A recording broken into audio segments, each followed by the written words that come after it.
Bismillahirrahmanirrahim. In last lectures, we have discussed what are the system of linear equation, how you will define the system of linear equation, and how you will solve the system of linear equation by using traditional method and by using the new method, that is the row reduction form in echelon form. So in this lecture we will discuss the same thing, that is the row reduction echelon form and the new form, that is the reduced echelon form. And the main thing in this lecture we will discuss is the solution of the system, how the system solution exists, and if it exists, if it is unique, then what form it will be, and if it has infinite solution, so what condition will it be. So in this lecture we will discuss the two forms, the solution of the given system using two form, echelon form and reduced echelon form, and then we will discuss its existence and uniqueness. So let's start our today's lectures. So in last lecture we have discussed echelon form. So what is echelon form? A rectangular matrix is in its echelon form if it has the following three properties. All non-zero rows are above any rows of all zeros. ठीक है, इसमें non zero rows are above any rows of all zeros and each leading entry of a row is in column to the right of the leading entry of the rows above it. And number 3, all entries in a column below a leading entry are 0. इसमें हमने क्या किया था कि आपके पास जो है वो नॉन ज़ीरो रोज़ होनी चाहिए हर रो में. अगर आपके पास फॉर एग्जांपल 3 रोज़ आ रही हैं तो 3 रोज़ की जो फर्स्ट एंट्री होगी, जो लीडिंग एंट्री हो जाएगी, उसको नॉन ज़ीरो होना चाहिए. और हर कॉलम में जो आपने लीडिंग एंट्री को देखना है. सो एशलॉन फॉर्म में हम क्या करते हैं कि सबसे पहले जो डायगोनल पोजीशन पे एलिमेंट होते हैं वो नॉन ज़ीरो होना चाहिए, और उनको यूज़ करते हुए हम जो उससे बिलो एलिमेंट्स होते हैं उनको ज़ीरो करते हैं. So this form is known as echelon form. So if a matrix is in echelon form satisfies the following additional conditions, then it is in reduced echelon form. Echelon form और reduced echelon form दोनों start में हमने वही चीज़ करनी है, लेकिन जो रिड्यूस्ड एशलॉन फॉर्म है, एशलॉन फॉर्म से ही वो रिड्यूस्ड होती है. That's why it's known as reduced echelon form. So in reduced echelon form the leading entry in each non zero row is 1. ठीक है, जो लीडिंग एंट्री होगी यानी जो डायगोनल पोजीशन पे एंट्रीज होंगी वो क्या होंगी, 1 होंगी. And each leading 1 is the only non zero entry in its column. और इसका मतलब ये है कि हर लीडिंग एंट्री जो डायगोनल पोजीशन पे एलिमेंट आ रहे हैं वो 1 1 1 आ रहे हैं. इससे ये होगा कि हमारे पास डायरेक्ट वैल्यूज़ आ जाएंगी अननोन के.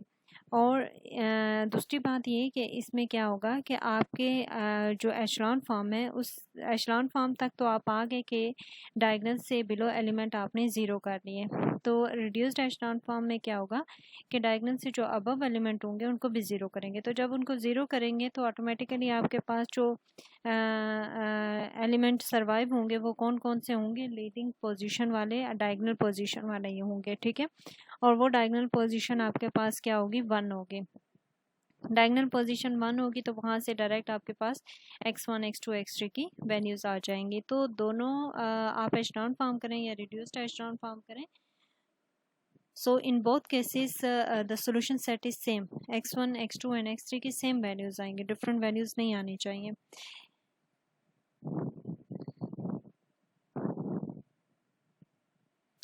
An echelon matrix or reduced echelon matrix is one that is in echelon form और reduced echelon form. ठीक है, echelon matrix है तो इट्स मीन कि उसको आपने echelon form में reduce किया हुआ है, और इसी तरह से reduced echelon form है. So any non-zero matrix may be row reduced. Row reduced mean it has been transformed by applying elementary row operations into more than one matrix is in echelon form using different sequence of row operations. However, the reduced echelon form one obtained from a matrix is unique.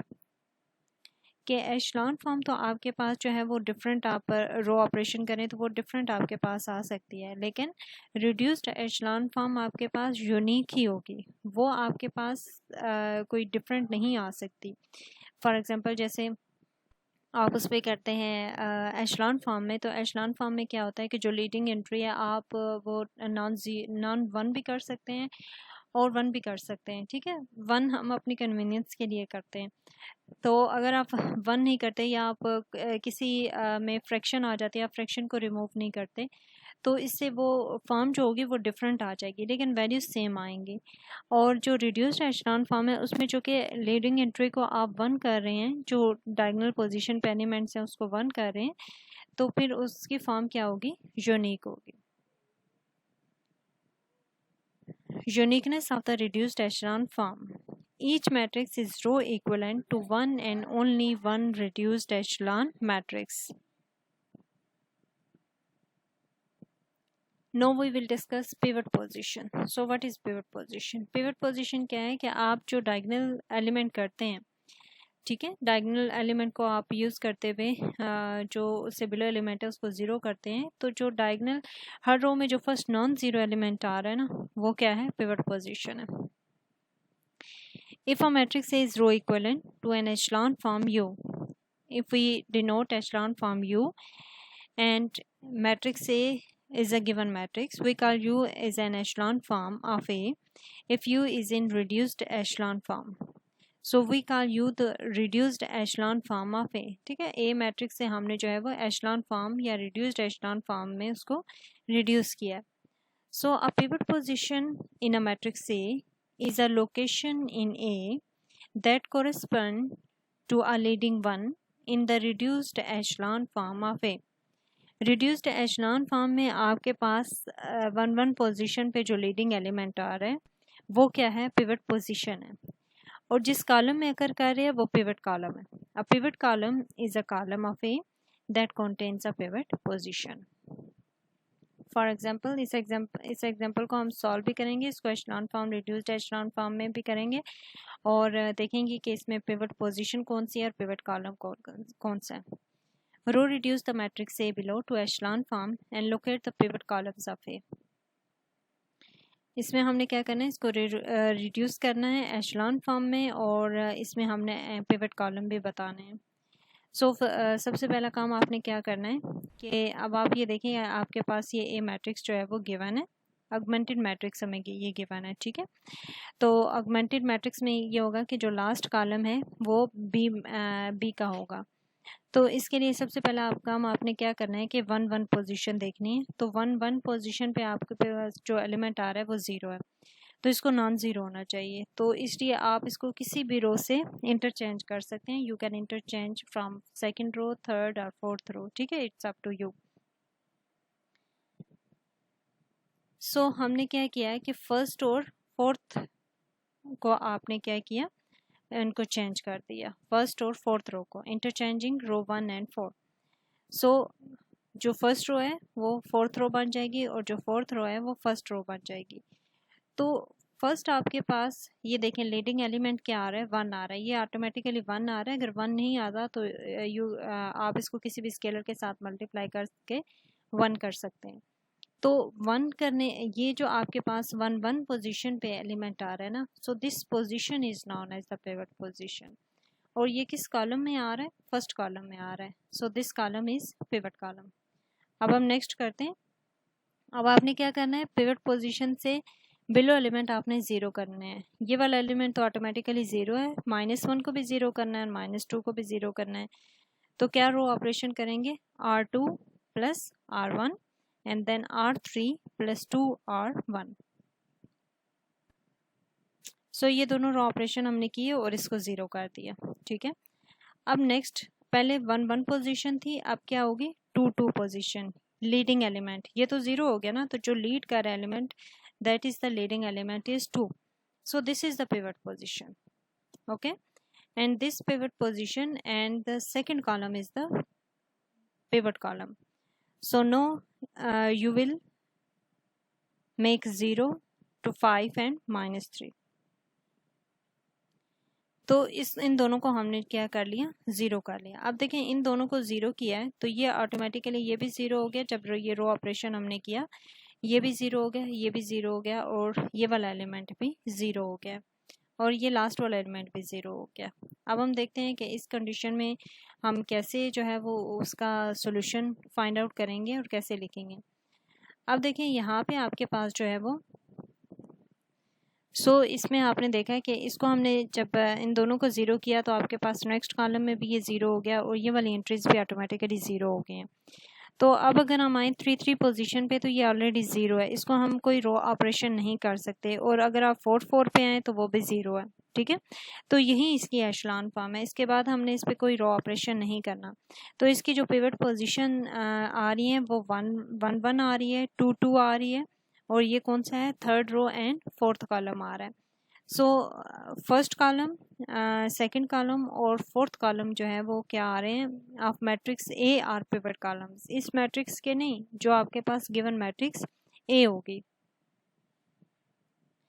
अब ए matrix आपके पास जो है वो कौन सी matrix थी, ये जो हमें गिवन मैट्रिक्स थी, इसका फर्स्ट कॉलम, सेकंड कॉलम और फोर्थ कॉलम क्या होंगे, ये क्या है, पिवट कॉलम्स हैं। So the pivot in the example are 1 2 and -5। कौन कौन से पिवट पोजीशन पे जो एलिमेंट्स आ रहे हैं, these are the pivots 1 2 and -5। Second example, apply elementary row operations. Last example में हमने क्या देखा कि एशलॉन फॉर्म में इसको रिड्यूस करके हमने आइडेंटिफाई किया पिवट पोजीशंस और पिवट कॉलम्स को, ठीक है। So pivot position is the first non zero leading element in each row. So अगर आप देखें ये first non zero row in echelon form. So first non zero rows में आपके पास जो first non zero leading element आ रहा है वो 1 है तो ये पिवट पोजीशन है। अब सेकंड रो में देखें, सेकंड रो में जो first non zero leading element आ रहा है वो 2 आ रहा है, so this is pivot position. Now third row में जो फर्स्ट नॉन जीरो एलिमेंट आ रहा है वो -5 आ रहा है, so this is pivot position. So pivot position is the first leading element in each row.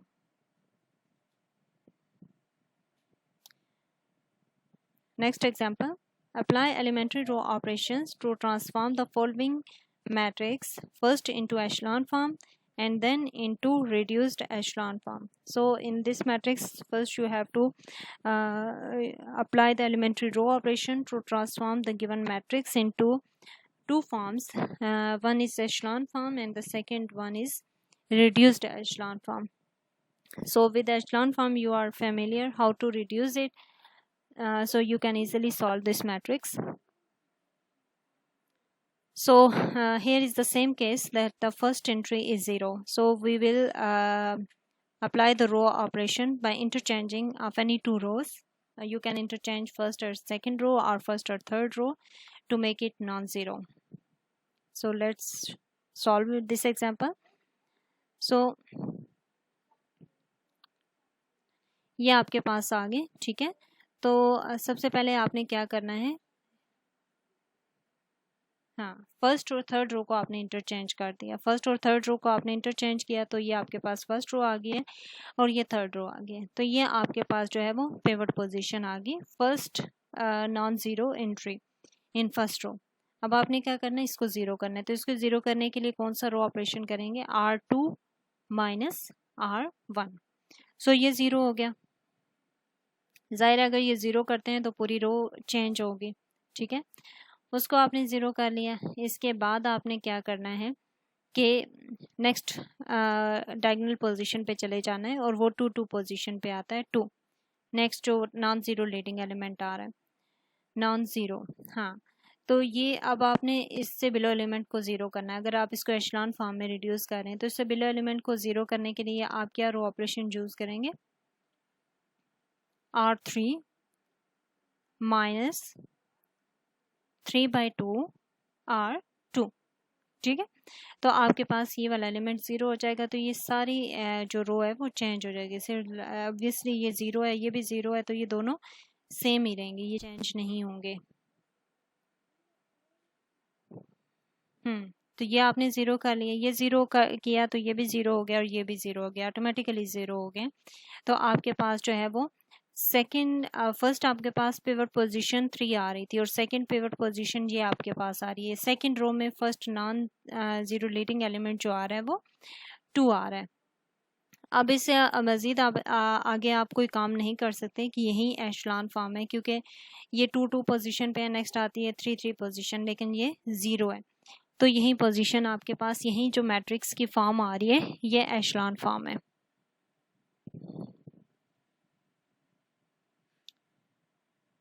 सो अब हम क्या करेंगे,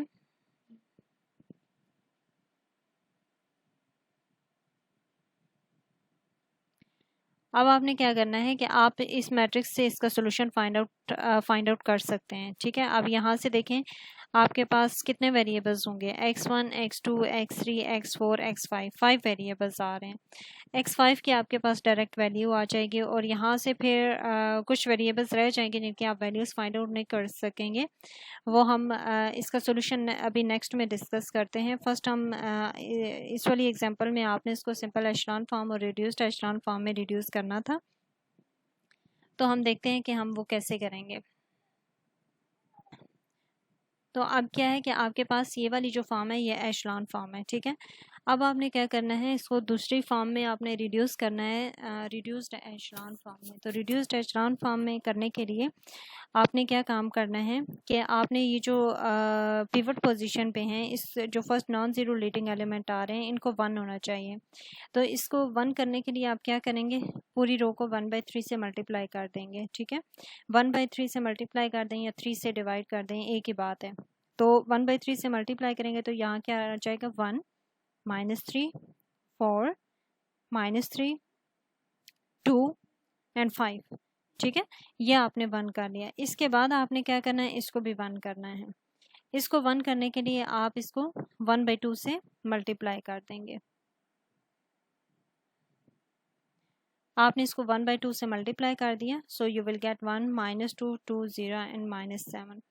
और दूसरा काम आपने ये करना है कि जो आपके पास यहाँ पे ऑलरेडी 1 है, इन दोनों को आपने ज़ीरो करना है बाय यूजिंग दिस एलिमेंट। तो इन दोनों को ज़ीरो करने के लिए आप जो है वो कर सकते हैं direct, R2 -2 R3 and then R1 -6 R3। ठीक है, तो ये दोनों ज़ीरो हो जाएंगे क्योंकि रिड्यूस्ड एशलॉन में आप जो डायगोनल से अबव एलिमेंट है उसको भी ज़ीरो कर दें। यानी इसको 1 करने के बाद आपने इसको ज़ीरो करना है और इसको ज़ीरो करने के बाद आपने इन दोनों को ज़ीरो करना है। तो ये आपके पास ये वाली फॉर्म बन जाएगी। ठीक है, सो दिस फॉर्म, इन्होंने इसको 3 को 1 नहीं किया हुआ, तो आप अपनी कन्वीनियंस के लिए इसको 1 कर सकते हैं। सो दिस इज ये यहाँ पे किया हुआ है। अच्छा, इन्होंने लास्ट में किया, आप पहले ही कर सकते हैं, स्टार्ट से ही कर सकते हैं, ज़रूरी नहीं कि आप जो है वो इसको लास्ट में ही करें। आप इसको जैसे मैं अभी आपको बता रही थी पहले कर लेना है, तो उस तरह से आप जो है वो कर सकते हैं। So this form is known as the reduced echelon form. Reduced echelon form में आपने क्या किया, ये देखिए, first non zero leading element 1 किया, इससे बिलो एलिमेंट 0 किया, फिर 2 पोजीशन पे आप आ गए, ये 1 है और इससे बिलो एलिमेंट भी 0 और अबव एलिमेंट दोनों 0 हैं। ठीक है, फिर आपके पास थर्ड रो में जो नॉन जीरो लीडिंग एलिमेंट जो पिवट पोजीशन पे एलिमेंट आ रहा है वो 1 है और इससे अबव एलिमेंट दोनों 0 कर दिए। और इसके बाद आप रिड्यूस्ड एशलॉन फॉर्म में करें या एशलॉन फॉर्म में बैकवर्ड सब्स्टिट्यूशन या फॉरवर्ड सब्स्टिट्यूशन से आप इसका सोल्यूशन जो है वो फाइंड आउट कर सकते हैं।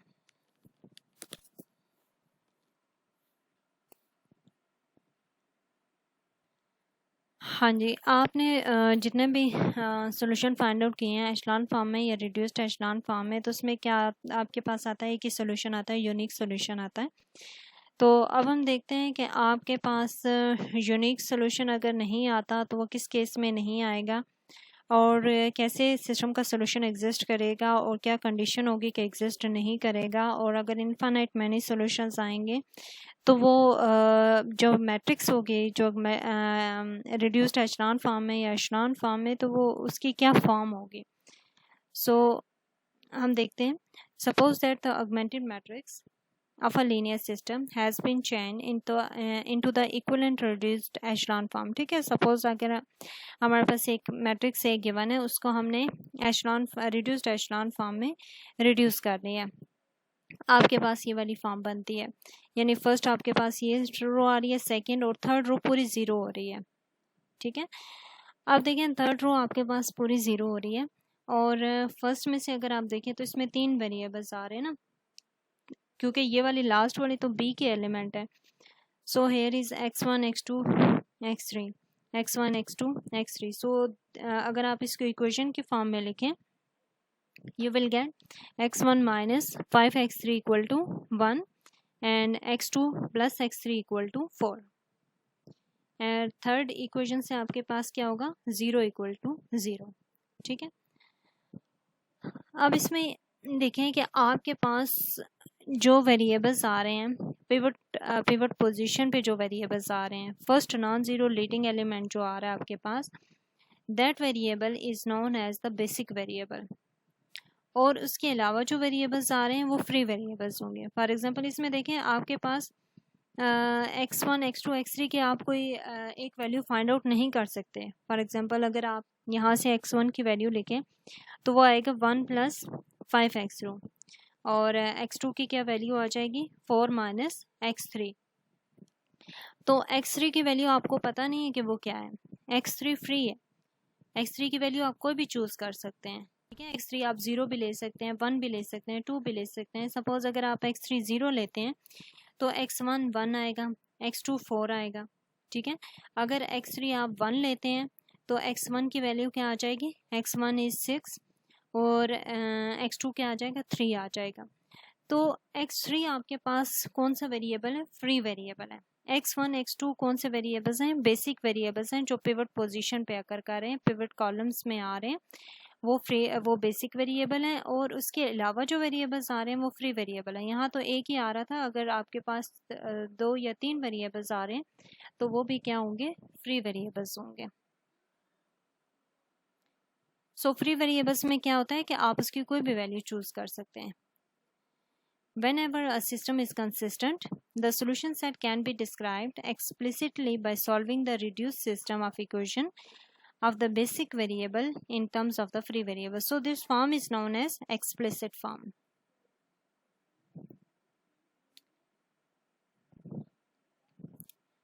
So इसका solution आप कैसे लिखेंगे, x1 equal to 1 + 5x3, x2 equal to 4 - x3, and x3 is free. x3 is free, you can choose any value of x1 and of x3, and then you will obtain the values of x1 and x2.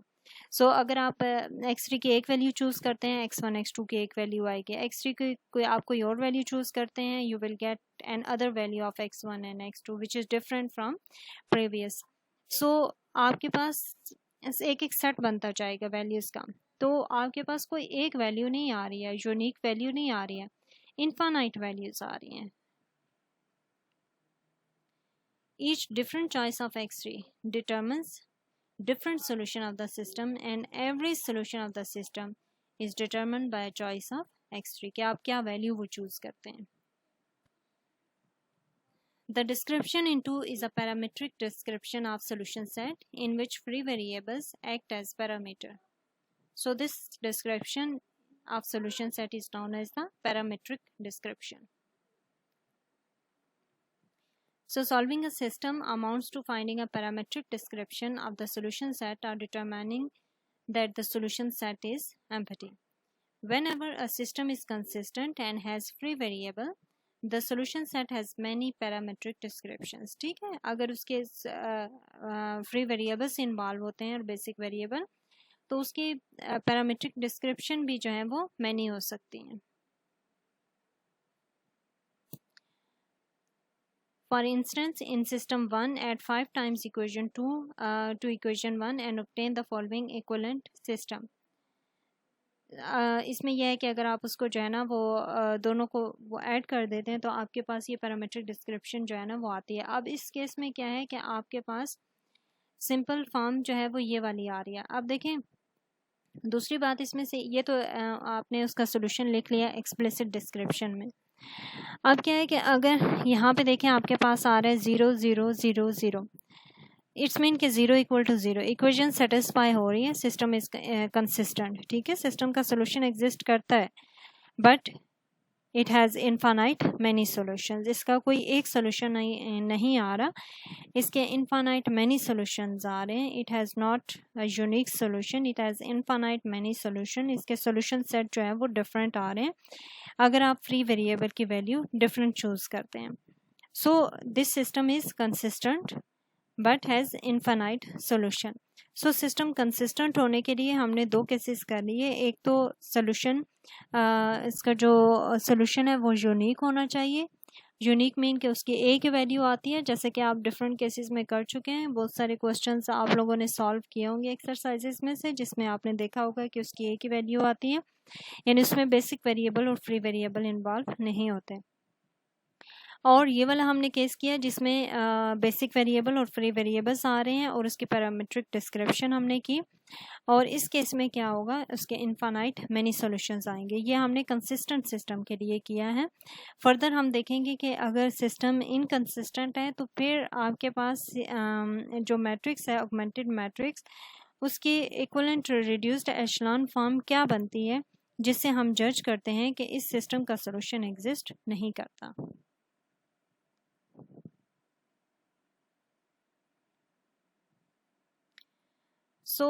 यहाँ ये वाला theorem आपको बताता है कि हम कैसे जो है ना वो उसको जज करेंगे कि सिस्टम का सोल्यूशन एग्जिस्ट नहीं करता, वो कौन सी फॉर्म होगी। So this theorem is known as the existence and uniqueness theorem. Existence and uniqueness theorem. A linear system is consistent if and only if the rightmost column of the augmented matrix is not a pivot column. That is, if and only if an echelon form of the augmented matrix has no row of the form. अब इसमें simply आपने क्या करना है कि अगर आपने देखना है कि सिस्टम का सोल्यूशन एग्जिस्ट करता है या नहीं करता, तो इसके लिए सिंपल आपने एक चीज़ देखनी है। इसी मैट्रिक्स से मैं आपको बताती हूँ। फॉर एग्जांपल आपने एक मैट्रिक्स है, उसको रिड्यूस किया आपने रिड्यूस्ड एशेलॉन फॉर्म में। आपके पास ये वाली फॉर्म थोड़ी डिफरेंट आती है, यानी जो लास्ट रो आती है ना वो आती है 0 0 0 और यहाँ कोई भी कांस्टेंट है, लेट अस सपोज 5 आ जाता है। अब क्या है कि इसमें क्या आ रहा है, आपके पास 0 0 0, ये तीनों 0 आ रहे हैं, लेकिन यहाँ 5 आ रहा है, कोई कांस्टेंट है। वो कांस्टेंट पॉजिटिव भी हो सकता है, नेगेटिव भी हो सकता है, फ्रैक्शन के फॉर्म में भी हो सकता है। तो आपने क्या करना है कि अगर अब देखें जब हम इसको इक्वेशन की फॉर्म में लिखेंगे ना, तो यहाँ पे आपके पास आ जाएगा 0 इक्वल टू 5। 0 इक्वल टू 5 का मतलब है कि 0 एक कांस्टेंट के इक्वल आ रहा है, हालांकि ये पॉसिबल नहीं है। इस इक्वेशन को सेटिस्फाई होना चाहिए। आप इसको लिखेंगे ना, इस इक्वेशन को लिखेंगे 0x1 plus 0x2 plus 0x3 equal to 5। It's mean कि आप x1 x2 x3 की भी कोई सी भी वैल्यू चूज करें तो वो 5 के इक्वल नहीं आएगा। ठीक है, 5 के इक्वल नहीं आएगा तो इट्स मीन उसका सोल्यूशन एग्जिस्ट नहीं करता। सो अगर इस तरह की कोई भी फॉर्म किसी भी रो में आती है, ज़रूरी नहीं कि वो हमेशा लास्ट रो में ही अकर करे, अगर वो सेकंड में आती है, थर्ड में आती है, फोर्थ में आती है, तो सिस्टम का सोल्यूशन एग्जिस्ट नहीं करेगा। सो इन जनरल हम उसको लिखते हैं कि आपके पास सेगमेंटेड मैट्रिक्स की अगर ये वाली फॉर्म आती है 0 0 0 और लास्ट में बी आता है where B is non zero, then the system solution does not exist. So दो चीज़ें हमने देख ली कि if a linear system is consistent then the solution set contain either it has unique solution or infinite many solution. okay, so दोनों cases में हमने देखा है कि यूनिक सोल्यूशन कब आएगा और इनफाइनाइट मैनी सॉल्यूशंस अगर होंगे तो आपके पास जो रिड्यूस्ड एशेलॉन फॉर्म है उसकी कौन सी फॉर्म बनेगी जिससे आप जज करेंगे, उसमें बेसिक वेरिएबल और फ्री वेरिएबल इन्वॉल्व होंगे। और दूसरी बात जो है वो हमने देखी कि अगर सिस्टम का सोल्यूशन एग्जिस्ट नहीं करता तो इस केस में क्या होगा, आपके पास ये वाली किसी भी रो में आपके पास ये वाली फॉर्म आएगी 0 0 0 0 equal to some constant b. So in that case the system solution does not exist and the system is said to be inconsistent. सो इस स्टेप में जो है ना उसी चीज़ को रिपीट किया गया है कि कैसे हम जो है ना वो रो रिडक्शन करेंगे, उसको एशलॉन फॉर्म में, रिड्यूस्ड एशलॉन फॉर्म में आप रिड्यूस करेंगे। सो दिस आर स्टेप जो मैं आप लोगों को बता चुकी हूँ। So write the augmented matrix. First step में आपने क्या करना है, ऑगमेंटेड मैट्रिक्स को आपने लिखना है। ऑगमेंटेड मैट्रिक्स आप कैसे लिखते हैं, कोफिशिएंट मैट्रिक्स, और उसमें आप एक जो राइट हैंड साइड पे जो एंट्रीज आ रही हैं उन दोनों को ऐड कर दें। कंबाइंड फॉर्म में जब लिखते हैं तो वो ऑगमेंटेड मैट्रिक्स होगी। और फिर आपने रो ऑपरेशंस करने हैं। रो ऑपरेशंस आपने जो है वो कैसे करने हैं, 3 बेसिक मैंने आपको स्टेप बताए थे कि आप किसी रो को किसी स्केलर के साथ मल्टीप्लाई कर सकते हैं, किसी रो में ऐड कर सकते हैं, और कोई से भी 2 रोज को आप इंटरचेंज कर सकते हैं। सो आप ऑगमेंटेड मैट्रिक्स जो है वो लेते हैं, उसको एशलॉन फॉर्म में रिड्यूस करते हैं। और एशलॉन फॉर्म का भी मैंने आपको बता दिया है कि एशलॉन फॉर्म कैसे लेते हैं। लास्ट लेक्चर जो लाइव सेशन था उसमें भी हमने काफ़ी डिस्कशन की, आप लोगों ने कुछ क्वेश्चन भी पूछे, तो आई थिंक वो आप लोगों को क्लियर हो गया होगा। आज के लेक्चर में जो हमने नई फॉर्म की है वो रो रिड्यूस्ड एशलॉन फॉर्म है। तो रिड्यूस्ड एशलॉन फॉर्म में आपने एशलॉन फॉर्म तक तो कर ही लेना है, बाकी हमने क्या काम करना है कि आपने जो नॉन ज़ीरो लीडिंग एलिमेंट आ रहे हैं उसको आपने 1 करना है, और 1 करने के बाद उससे अबव एलिमेंट भी आपने 0 कर लेने हैं। तो उससे आपके पास डायरेक्ट वैल्यूज़ आ जाएंगी x1 x2 एंड x3 की। और इसके बाद हमने सिस्टम का सोल्यूशन डिस्कस किया है कि सोल्यूशन कब एग्जिस्ट करेगा और कब एग्जिस्ट नहीं करेगा, और अगर यूनिक होगा तो वो केसेस तो हम लोग कर चुके हैं। और इनफाइनाइट मैनी सॉल्यूशंस, और इनफाइनाइट मैनी सॉल्यूशंस आएगा तो इस केस में बेसिक वेरिएबल और फ्री वेरिएबल इन्वॉल्व होंगे। और अगर बेसिक वेरिएबल और फ्री वेरिएबल इन्वॉल्व हो रहे हैं तो इस केस में क्या होगा, उसके इनफाइनाइट मैनी सॉल्यूशंस आएंगे। और सिस्टम का सोल्यूशन कब एग्जिस्ट करेगा, अगर आपके पास 0 = 0 वाली फॉर्म आ रही है, और अगर 0 = b आ रहा है तो सिस्टम का सोल्यूशन एग्जिस्ट नहीं करेगा, system is said to be inconsistent. So आज के लेक्चर में हमने ये चीज़ें डिस्कस की। एक्सरसाइज में से इससे रिलेटेड आप जो जितने भी क्वेश्चन हैं उनको ट्राई करें, फिर भी कोई प्रॉब्लम हो तो इंशाल्लाह हम लाइव जो सेशन होगा उसमें डिस्कस कर लेंगे। थैंक यू, अल्लाह हाफिज़।